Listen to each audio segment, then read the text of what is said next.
What is up with it? Today we are going to be watching my second loss in the Treasure Cup. The last one was the versus Anel in round 2. This is going to be Shanks in round 9. I'm fairly certain I know where I went wrong in this game. This was a very odd game, spaghetti game, falling everywhere. It was weird. He won the rock paper scissors and chose to go first. Absolutely correct from his end. I believe that I mulliganed and he did not, but I could be wrong about that. Maybe he also mulliganed. I know I did for sure. Um, Gonna go ahead and just start with the teach on two and pass. My opponent. And this guy was really nice.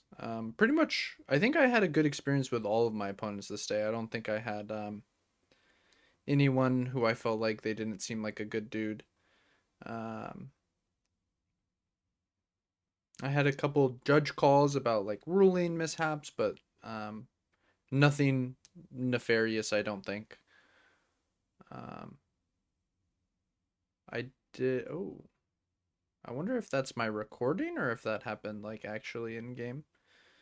Because there was quite a lot of stutter. His camera also doing this is so crazy, by the way. Crazy work. But I love his Batman sleeves. Those are sick. Also love his mat. Does anyone know? Is that a character from something? I think it looks really cool. I think it's a cool looking map, but I have no idea what it's from. I'm having a great start here. I missed what the first Sengoku grabbed. I think it was a Jinbei.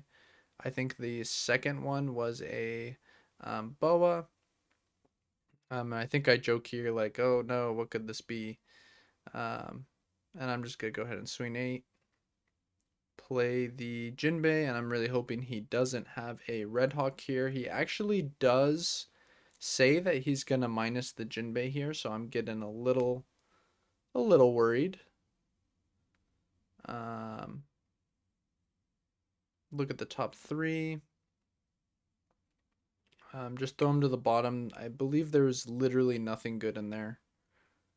And he was just trolling. Like I attached to the Jinbei because he said he minus the Jinbei, and I was expecting the Red Hawk, but he didn't have it. Um, just a little fun. Why not? You can kind of gather a little bit of info on your opponent by doing that as the Shanks player. On You can kind of gauge how good they are. I think this game I draw like 4 teach. I think it was disgusting. It was like I drew so many teach, and it was just like, wow, I don't need all of these. Um, Now we're going into the 6 dawn turn. Um, Gonna go ahead and rest 4 for Boa, looking at the top 3.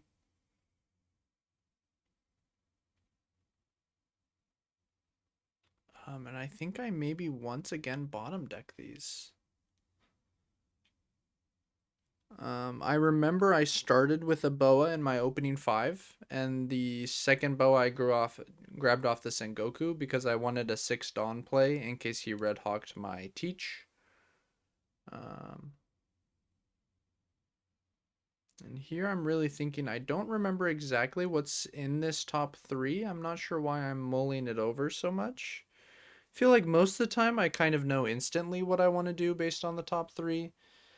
Maybe there was something, I think maybe there was like a femur in there and I was like, maybe I'll want this.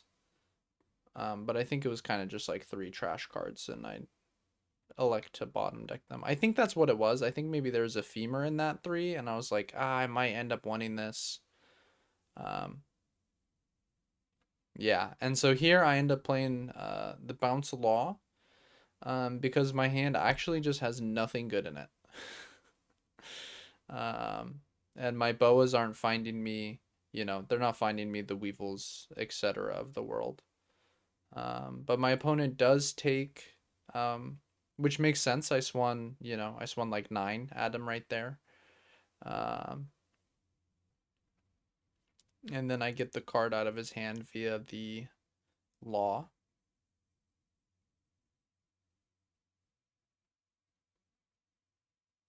My opponent's gonna go ahead and swing 5. I'm okay with taking that. I think. Yep. Just double checking my hand to see, can I really take this? Because we do imagine that the Yasop is going to be also swinging, so we have to imagine that I will potentially be taking a damage here from that. He's going to go ahead and minus a boa, and then he'll swing 7. I'm going to go down to 2, which is a little scary, admittedly. But um, I think at this point I was willing to take those damage because my hand just did not have playable cards in it really. It just I think it was like basically like pudding and some counter, not any of the good stuff. Um, so here I'm on 8 Dawn, I believe. Um, and my opponent only has 7 in hand. Um, but like I actually just don't have real things to play in my hand, so I'm like, I guess we just gotta do it. Um, maybe there's a world where it makes sense to swing a little bit bigger. I'm not sure. Instead of playing the pudding, but I think the pudding body can definitely end up being relevant. I'm okay with this pudding, only given the context that the the hand actually just doesn't have anything good in it. Um,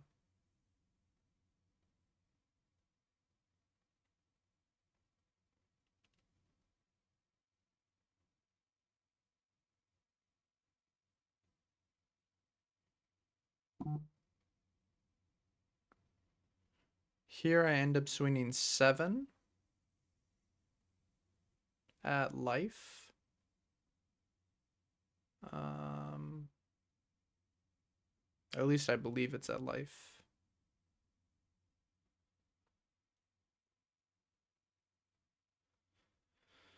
I think my opponent maybe would have been okay to take that, but maybe he was worried, what if I go 9 next? Um, which I actually am going to go 9, but since he both used leader effect, or maybe I'm just going 8. I'm just going 8. Since he both used leader effect and um, used a 2K, and he only has 4 cards in hand, I decide to pivot and go for the Yasop. And if he wants to 2K, 1K here, I'll swing 6 at it again. And then if he wants to go down to, no cards in hand, then that's just how it's going to have to be, I guess. So we'll go ahead and I think he will elect to take this. And then we'll swing 6 at life. And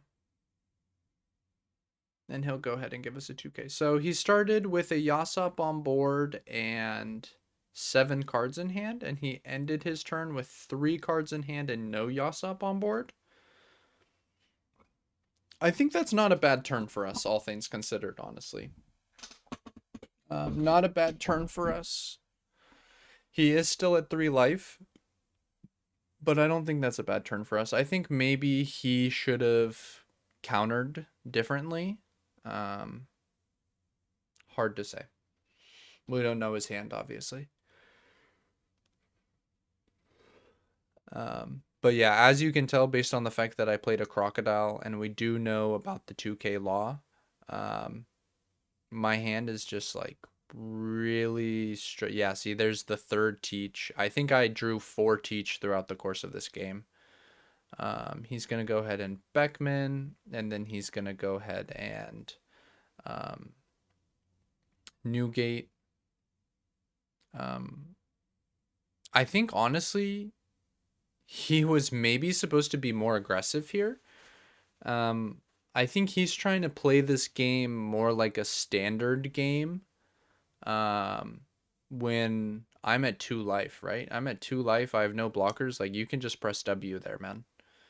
So I do think that's a misstep from my opponent. To be completely honest with you, I think he could have been in a better situation to just press W a little bit more, but I could be mistaken. Um, I guess it really depends on the contents of his hand. I also don't know how large my hand is, so maybe he's worried that my hand is just too large for that. Um,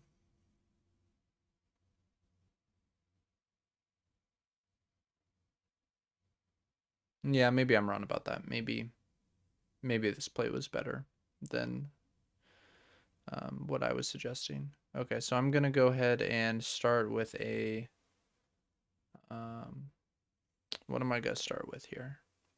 I forget what this Piranha found. I'm gonna start with a 5 at life. Interesting. He's gonna go ahead and leader effect. That makes a ton of sense.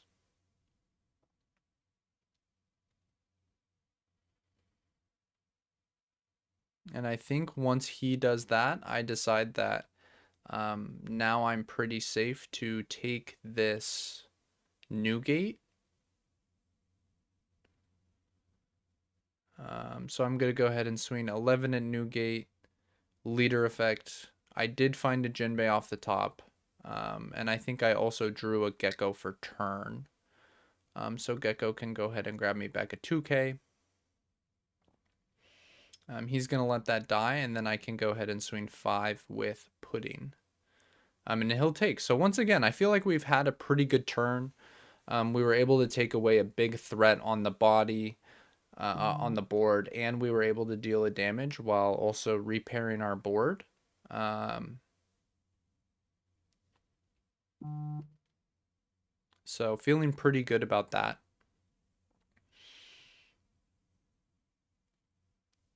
We got two 5K bodies on our board while only going, um, I think, neg one card in hand, because the Perona was replaced by there's the Perona, which took a card out of our hand, and then we also played the Gecko, which replaced itself. So he went 7 at the Croc, and I elect to take. Um, I'm not sure about that take. Um, I think I only have 3 cards in hand, so I think I was maybe concerned if I take that, he'll then swing. Like maybe I only have 2 counter cards in hand. And if I take that and then he swings, 5 or 6, then I look really dumb for trying to counter. I think that's probably what happened. I don't really understand why he swung and then played Rayleigh. That doesn't really make sense to me. Um, and then this turn is the turn where I make the huge blunder. For whatever reason, is it this turn? It has to be this turn. Um, So I think what I have to do here, and me and my opponent talk about it after the game, is I have to take the Beckman. Um, and I kind of take a while to decide how I'm going to do these swings. But I kind of decide that what I should do is try and poke first. And if he takes, then um, I can swing more at his life. Um, Yeah, so I think about this for a long time, I think actually. What I have to do is I have to take the Beckman. If I don't take the Beckman, I die.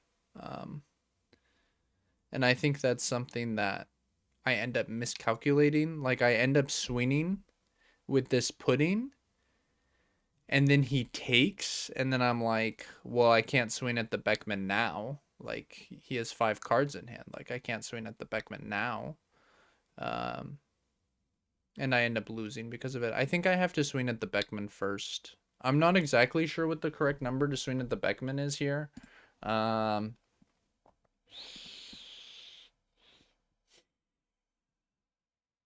but we for sure, So we have 10 Dawn. Let's just see what happens and then we'll come back and talk about it. Because I don't even remember what I end up playing. I think I end up playing like a Gecko or something off top, I think. Um,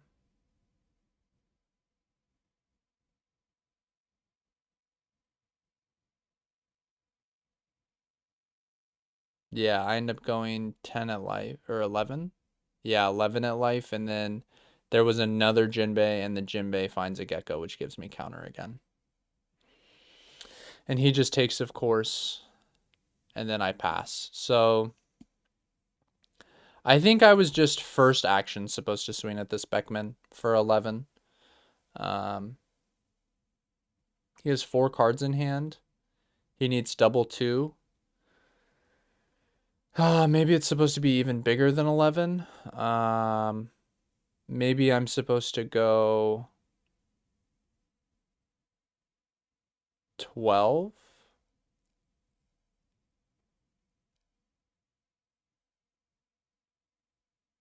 Because I do think I need to, like, at least pressure him with this pudding. So maybe I swing 12 at Beckman and then 2 at life. And if he's able to protect this Beckman, like, you know, it is what it is. Yeah. Hmm. But yeah, I think swinging 7 here first was wrong. If anyone has really strong opinions on what the exact correct thing is to do on this turn, let me know. But for sure, I have to get rid of this Beckman. Not getting rid of this Beckman is not a choice. I think I kind of forgot that these Utas are like very real in this situation. And in my mind, I was like, oh, I'm gonna have like all these 2Ks in my hand, like I'll be safe. Um, which is probably still not even true versus Shanks because they have things like Dragon. Um, so I just completely misjudged the situation. I think I got really nervous, um, and I just kind of fumbled. Like I think I played the rest of the game actually pretty well. So I think I have 2-2-1 in my hand at this point. He goes 7. I counter. Yeah, this is bad. I think I have to counter that 7.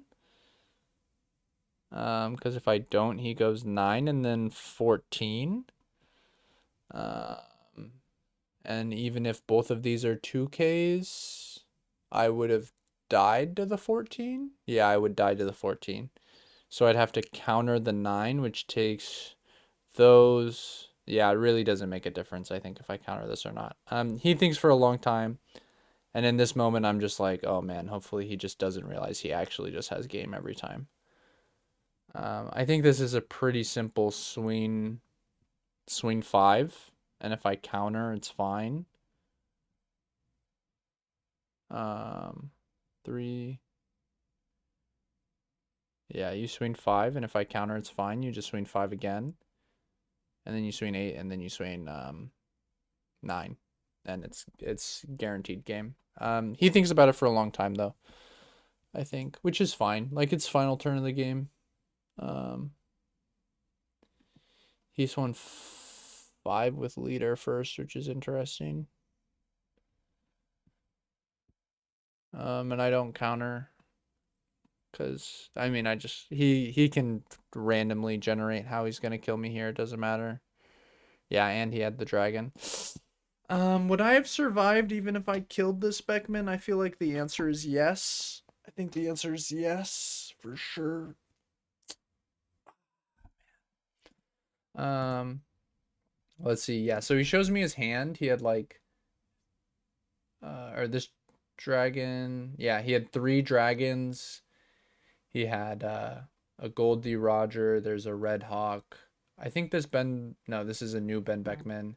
And then he just had 1 2K, right? So he only had 1 counter card. So if I just swing actually almost any number, um, like if I swing at least 10, if I swing 10 or greater at the Beckman, it would have died. Um, and then I think I probably will end up winning the game. I swing. So let's say I swing.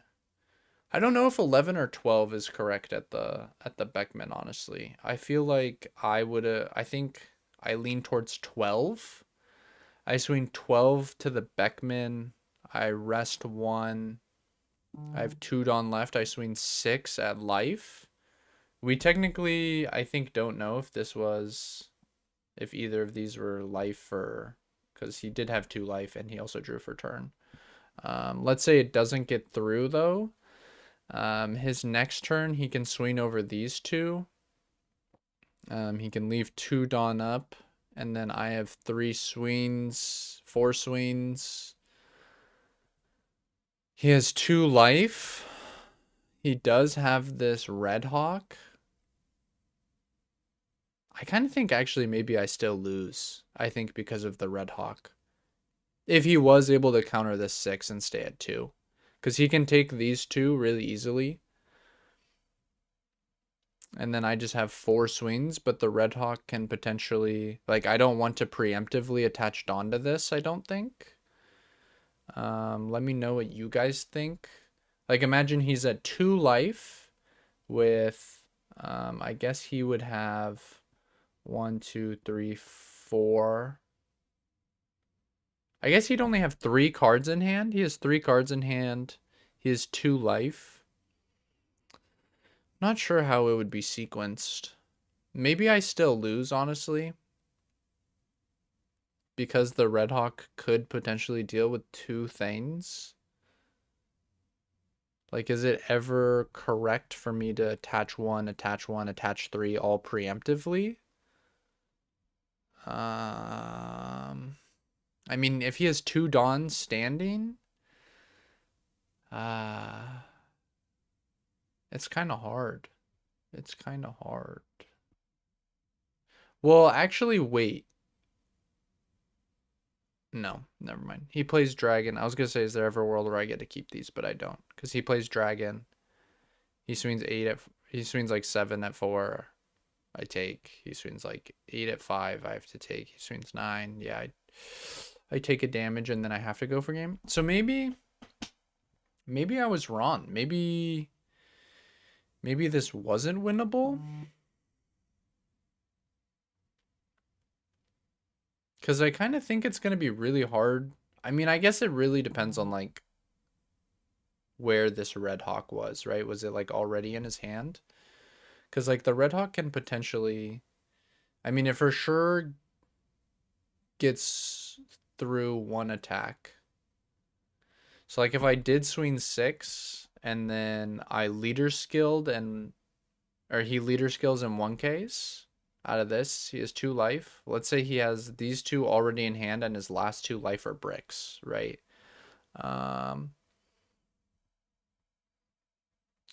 I'm not exactly sure how I'm supposed to do the swings for these 4. Um,